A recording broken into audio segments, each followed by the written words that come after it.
Other things are not. And the total cost of HMIS is not cheap. I like to talk about icebergs. Well, you and I both come from the Pacific where we don't have icebergs. But in the Atlantic, they have icebergs. And you don't want to hit one, right? So the cost that we can see above the water is really a very small part of all the costs under the water. The vendor will tell us about the costs above the water. The budget must include all the costs under the water. The training costs, the supply costs, the upgrade costs, the maintenance costs, etc. So please, in your master plan, be as careful as possible to be as realistic as possible so that you do not hit the iceberg. Now, I mentioned we're going to talk today about standards, because really standards are the very beginning of a modern, complex health information system. We need these systems to talk to one another. What do we mean by standards? Let me give you a list. Maybe it's not a complete list, I'm not sure. But this list is a list of things which go into something we usually call a health data dictionary. Let's start at the beginning. We need a common way to identify patients. Why? Because we want to track a patient from puskesmas to hospital, back to puskesmas. We're talking about chronic disease now in the epidemiological transition in the world. So it's not well enough for each hospital to have its own numbering system, each puskesmas to have its own numbering system. This will ultimately limit your ability to use your HMIS correctly. So the first and maybe the most difficult thing that every country deals with is how are we going to identify patients? And yes, for insurance, how are we going to identify beneficiaries? So this is a major problem. There's no good answer. The national ID card is not an answer. The national health ID card is not an answer by itself. There are always people who fall outside the purview of each of these schemes. So we could talk about this at some length, but unfortunately we're a little bit limited. What about coding systems? Well, we have the ICD-10, soon to be ICD-11, according to the WHO in 2015. We'll have ICD-11. I understand Indonesia will soon have DRG codes, diagnosis-related group codes for hospitals. What about procedure codes? What about drug codes? What about doctor codes? What about facility codes? What about disposition codes? Disposition is what happens to the patient after they leave a particular facility. Where do they go? So the codes that we're going to use is a major question and major decisions. Usually when asked which coding system to use, I say choose one. I don't care. Choose one from Europe, choose one from the US, choose one from EMRO, choose one from WHO in Manila. I don't care. Choose one. Any one is better than none. Just so that you choose one. And everyone uses it. So this is one of the issues. What about forms? John Kesmas, John Sostek, PT Askis should be using the same claim form for services, of course. It's easier for the provider, it's easier for health insurance. Anyway, we won't go on, but you can see this is not an easy task. And it's one that the whole world hates. They want to wish this one away, that it doesn't exist. Because it's difficult, and it's time-consuming, and quite frankly, it's kind of boring. It's not the most exciting thing to do, but it is the foundation of the building. The beautiful part of the building, which will grow later on top of the foundation, will be beautiful, but it must stand only if the foundation is strong. Cards. All kinds of, I have a whole set of, I think, 40 cards from different countries that are used as identifiers.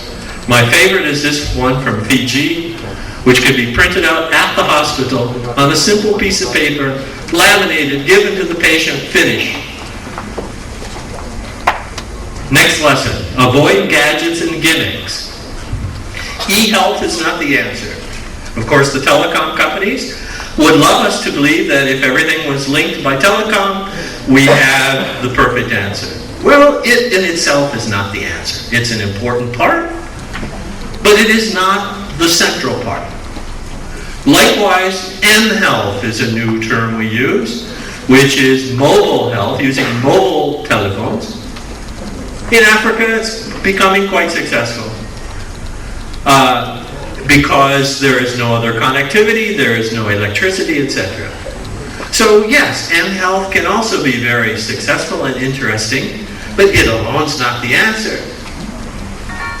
Then people say, oh, what about telemedicine? Connecting different levels of care through telemedicine. It's a great thing, but it's not really the answer. All of these are gadgets. All of these are gimmicks, and they're fun. That's why we all like to work on them, but they are not in themselves the answer. Except when there's a particular need. So here we are in Iran. Teleradiology is very successful there because in this particular country there is a shortage of radiologists. So of course, teleradiology, sending this film to a radiologist to be read somewhere else is quite exciting.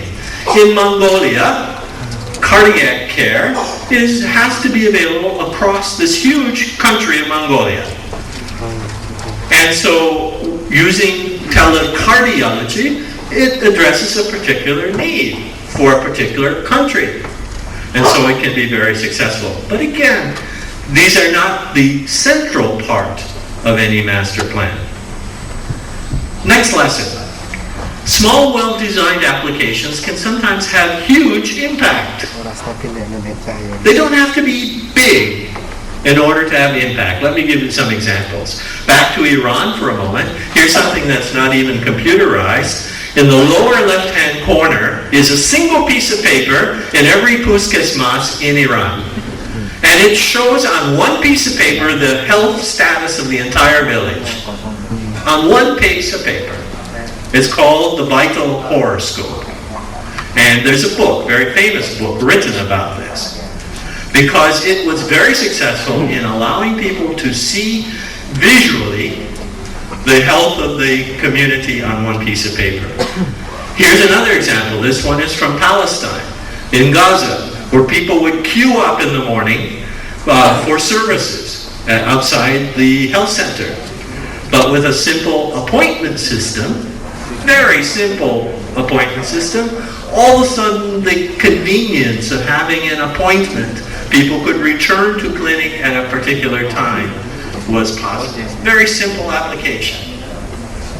Here's a final example. In the South Pacific, your neighbors in the South Pacific, we have very high incidence rates of diabetes. And so in the Kingdom of Tonga, they decided to create a small center which tracked the health of everyone with diabetes in the kingdom. This man, he's my friend, Sione Hufanga, alone created an Excel spreadsheet to track the interventions for every diabetic in this country. Now it's a small country. It has only 100,000 people. So it's very, very small. But the idea again is that with a particular idea, you can do some really very interesting things. Final example, health indicators. I always am asked how many health indicators should we have and how should we track them? Well, I don't really care. What I want to know is when we have chosen the health indicators, how do we present them to the people so they can make decisions about care? This is from the Philippines, and it's a red and green. For maternal care, are you in the red zone or the green zone? Everyone can understand this. It's a single piece of paper. By looking at this overall, by the way, we see that maternal care in the Philippines has still some challenges, as you can see, mostly red. But the idea is with a very simple impact, you can get an idea of the overall composition of the country. And by the way, the arrows mean are things getting better or getting worse in that particular district or province. Okay, simple ways of presenting information for decision makers. Final one is don't miss the opportunity for process redesign. Let's not just automate the current situation, let's do better. Let me give you an example. In 1960s, we had a system where all health information moved from the facility to the district, to the governorate, to the capital. This was the common way of moving information as it was aggregated at each step.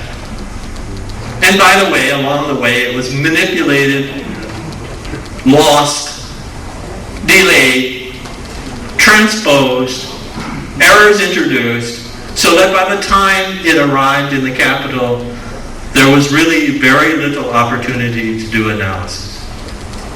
This is the old way, in my opinion. The new way? The new way. How do we have centralization in a decentralized, devolved health system? It's very straightforward. Information comes directly from the source to the cloud. We have something called cloud computing now. It goes directly to the information system, where it is captured, where it is categorized, where it is data warehoused, and then fed back to the decision makers at the district level, at the provincial level, at the national level. So we go from 1960, 50 years later, most countries, by the way, are still doing 1960 style, to 2010, where we can change this dynamic, where we can preserve the detail, where we disaggregate the data so that we can then analyze it further. This is the way going forward. And I hope that you will consider this as you move forward. Well, this is my last slide. I hope I did not bring the volcano with me.